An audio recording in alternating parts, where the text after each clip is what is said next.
Says a lot about guys, what they're eating.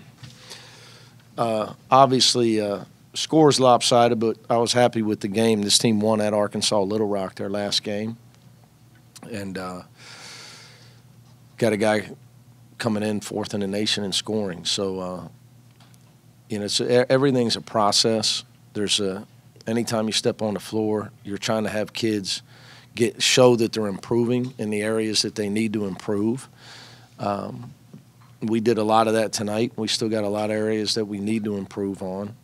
But in a game like this, you're trying to get your younger guys as many minutes as you can. Guy like Mamadou trying to get his confidence going, get Trevor Moore to get a made three, get his confidence going. And just certain things defensively in our communication that we're trying to practice and get better at. And obviously, pressing almost got us back into the game in our one loss. And we tried to work on that tonight in the first half. We worked on it hard yesterday in practice.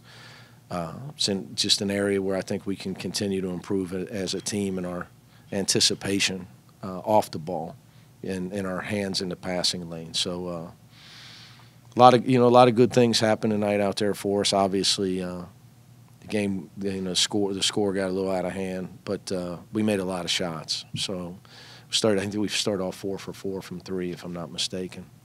For a team that plays zone, they're a zone team, so that put them in a really bad spot. Makes coaching a lot easier when the ball goes in like that. We were told there was a record. 67 deflections. Yeah, and I don't know. I'm too old to really remember deflection records. I do remember we created 31 turnovers, and we played NC State my first year, and we won because they didn't have a point guard, but they had 5 high major players, and we had a bunch of guys I signed in May to have a basketball team that year, and we think we got NC State for 31 or 2. That's the most in a long time. Yeah, exactly. He was on that team. Or I don't know if he had switched over by then to baseball, but that was that team. They were a good team. They had made the tournament. Somehow we just trapped every pass. It's the only chance we had and we won that game. But I hadn't seen 30 that many turnovers in a long time. But our mental approach to the game was really good tonight. We stayed focused on playing well and didn't get caught up in the scoreboard. We never got selfish at any point in the game.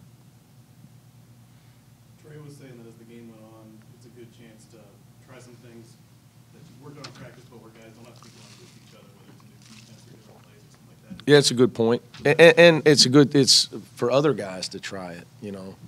Whenever you get a chance to get guys minutes and develop guys, because that's a big part of who we are. That's why we've had continued success, because we've been able to rebuild from within our program. It's hard to rebuild. You got to rebuild with first-year players. It's tough. But I think people are starting to see the real Rashawn Fredericks. Starting to see he's a tough kid. He's confident, and he's going to help us a lot. Getting his confidence going. And when I say that, I'm more in his defense, because he's starting to figure out how we do things defensively. He's talking and communicating really well. A game like this help you prepare for UNLV? I haven't seen him yet, so I go one game at a time. I've always done that. Now I watched you in the summer. I watched film, that was their team last year. I think it can hurt you if you get worse. See, to me, you're either I don't know who said this one, so it's not my line, but every time you play, you're either getting better or you're getting worse. Because everything's about habits. And not that he's a personal friend of mine, but I'm a fan. He's just why Nick Saban is the way he is. With the media too, it's the way everybody thinks it's autopilot. You're just going to win, and he realized how hard it is to keep kids focused and you're either going to get better or you're going to get worse. You're going to get worse if you're not focused. And yeah, I thought we got better tonight. Our focus was great considering, the situation with the opponent, and it stayed. I was happy that it's. Last year we played them, it was similar, and we were awful in the second half. If you go ahead, you can look, and we only end up with 70-something points. We were, we were. Yeah, I've always said this. I'm not a comic, but perimeter shooting comes and goes like your high school girlfriend. I don't know if yours ever calls you back. She stuck around that long? Wow. It's amazing. You like to? Oh. Good chance to arrest Jaron, obviously. Yeah. Just no point. Well, he's been dealing with a calf strain, so he wanted to play. But then at halftime, there's just no point. He's got just a sore spot on his calf. So I guess when you got garbage can calves, it's easier to strain them. Tonight, any indication on Prince and Laquille? Yeah, they're both probably they're both going to redshirt. I'm 100% on Laquille. Prince, he doesn't really understand, because he, where he's from and all that. Even though he's one of the smartest guys on campus and he got admitted to Princeton, I have to explain to him what redshirting means. So I gave him the story about Justin Jackson and SK. We won 27 games. And from January on, Justin was having a great year. Every time we'd be on a bus on the road, he'd always put his arm around me and say, "Man, I wish I'd have redshirted." Because how great he would have been if he'd have had one more year. He might have got drafted. He was all-league and defensive player of the year in the league. And how good he would have been if he'd have had one more year. So both those kids are just tremendous kids. And they got a chance to be good players because they're both Prince is a really talented scorer. Laquille can do everything. He's got great attitude and great toughness. So there's just no point in wasting a year on him. What kind of improvements after tonight do you guys think still make? A lot of areas. I'll tell you, out of bounds underneath defense is, special situations that win games. Teams are we try to steal the ball every time the team has to take it out under their own basket. That's why we have our biggest guy on the ball. So last year we were second in the nation in fewest points allowed, but we were first in steals.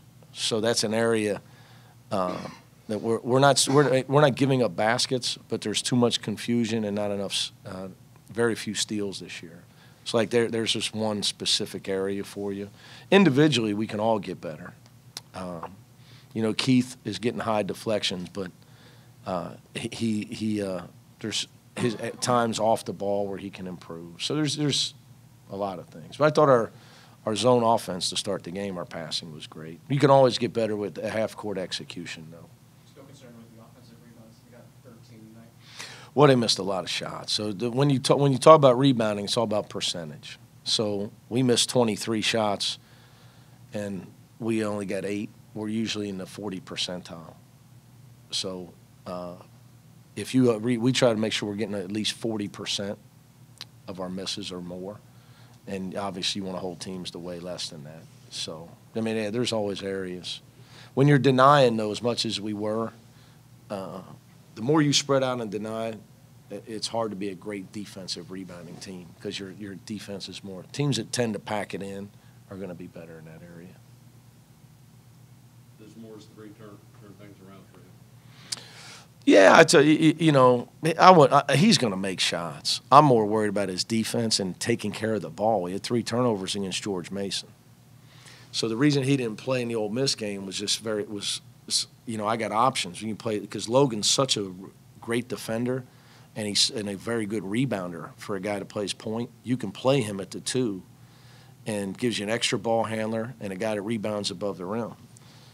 So Trev's in a fight for playing time, and you can't turn the ball over because turnovers would kill you.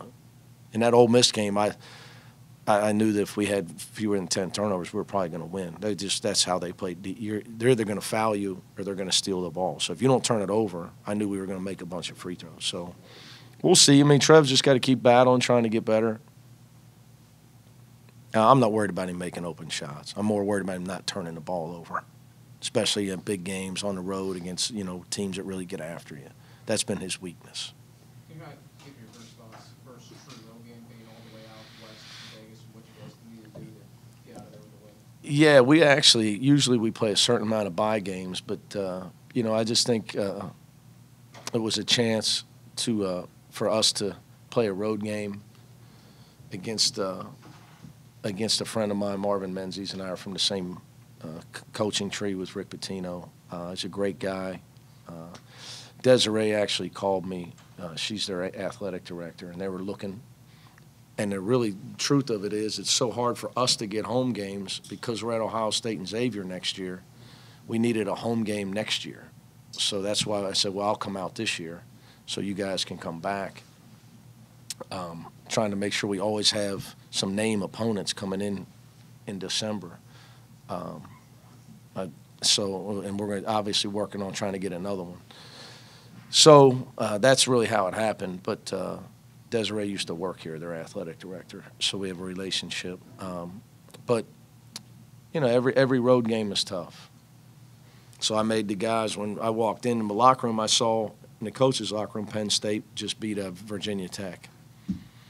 Ranked team lost to an unranked team. So you got to show them. It's hard to win on the road. And this group, this is our first road game. So we got to handle the road trip professionally in a business manner and understand that everybody's tough at home. People don't go away at home. You got to play even if you get up early, teams don't go away at home. So you got to play some road games to get ready for your conference. Mick, do you like to do anything different to combat the time zone difference, or just kind of roll? Well, I go to sleep anyway, so it's just no. We don't. I've heard about stuff like that in football, like they stay on the same clock. That's all too confusing for me. Mike and I have the best trainer strength coach combination in the country, so I just kind of do what they tell me. I ask them how we should handle stuff, and Mike Rayfelt and Bob Mangine are a lot smarter than me when it comes to that. So, what we're doing is going Thursday. Okay. So we'll practice Thursday and then fly out. And we'll practice at UNLV on Friday. So that gives you a chance to adjust a little bit. Because we charter back right after the game. So. How rare is it for a freshman to be as ready defensively as Logan is to make the kind of impact that he is? Oh, it's rare. Jacob did it. Gary did it. Logan obviously in a different position. Logan's a superior athlete, just like his brother. That's why his brother defended his way to the NBA, and Logan knows that. Great advantage when I don't have to sell Logan Johnson on the importance of defense. He's got a brother that signed a $50 million contract because of defense. That didn't play as a young player, didn't get recruited high, went to Fresno State, and didn't even play as a freshman, couldn't get in the game. And then didn't get drafted and made his way through the D League, playing hard and playing defense. So he gets it. I mean, he's seen his family's whole world change because of Tyler's defense. So I don't even have to sell him on it. He already knows. But he's got unbelievable quickness and athleticism. He's going to be a great player, as you know, in time. The more comfortable he gets on the offensive end. Thanks, guys. Thanks. Is it hard to keep your focus in a game like that? I mean, it is, honestly. That's one of the biggest concerns coach was, and the coaching staff was having, like, the last few days, like, knowing, what type of team they are compared to like, the type of team. No knock on them, but they were just saying, like, they hope we come ready to play, like, don't come, like, unfocused, So they was on us, like, just saying stay focused the whole time, Pre-game, they were saying the same thing. Practice, they were saying the same thing last night at the hotel. So they were just making sure we stayed focused. How do you do that? Just concentrate and prepare for every game. Like, basically, like it's our last. Like, prepare every game like it's the conference championship, So, I was just trying to do my part and just make sure everybody was focused and ready, So, I feel like we were. obviously we were focused, we were ready. Is it also fun after a while? Yeah, it is fun after a while. It is fun, especially seeing players like, Sam Martin and especially Mamadou, like get in, knowing what he's been through, his struggles at times. Seeing him, like, succeed is very fun. Like, we support him. It's fun to see. Because we know the hard work he put in like, every day with us, and to see it show, it's exciting. You can see what he's going to be someday. And a lot of people don't really realize it, but he can actually be that player, like, very soon. Like, we see it. Say it again? You think he's that close to? I think he can. I mean, it's just a few smaller things, but, I mean, I don't think it's going to take this many years, you know what I'm saying? But I think it's going to be – I think it can happen very soon. How much does it help Jaron and Justin come out and score 9 points in the first couple trips? And does that kind of get you guys in a roll and get you from thinking about starting slow or whatever? Oh, say that again. My bad. I was just. I ain't want to keep talking the whole time, so I got you. Jaron and Justin come out and score 9 right away. Does that kind of get you out of that mode of maybe being tight or having a letdown that you're up 9-3 or whatever it was right away? I mean, definitely they took off a lot of pressure off of us since they scored those 3-pointers, and I think they just made it easy for us to just get in the game and score. You're kind of learning 2 positions. How difficult is that, especially first year in the program, coming up a level, and now not just learning the 3, but learning the 4 behind Trey as well? I mean, it's really difficult. It's hard at times, but I mean, I'll do whatever it takes to know those positions and just be ready. Is this a game where you're on the bench and you're seeing the score and you're kind of looking down? Is it my turn yet? Is it my turn yet? To be honest, I'm not worried about that stuff. If I get in or not get in, to be honest, it doesn't matter. It's just another day to get better in the gym or whatever. What benefit does a game like this have as the schedule starts to get tougher the next couple of weeks? Benefit. I mean, I can say we go against each other every single day. So when we practicing, we know every single play, like we're gonna run. We know what this person gonna do. But for us to like really like play live, against not us against an opposing team, like practicing our plays, practicing our defensive stuff, that our new things that we just put in, like that's like a huge benefit in my opinion. Like just being able to like treat it like, I mean, at a point in time, honestly, we started trying to treat it like practice. It's like practice doing this, like let's practice doing that. Coach he started drawing up some things, and I mean we were just practicing. So I mean that's a huge benefit, being able to practice new things and like try to execute it, not against each other, against like opposing players, like a real game, a real team. So that's a huge benefit. Trey, you lead this team in minutes, and Coach said yesterday that there's still some areas you guys can improve on. What do you think you guys improved on tonight? Our defense. We improved on defense, playing in the passing lane, getting steals.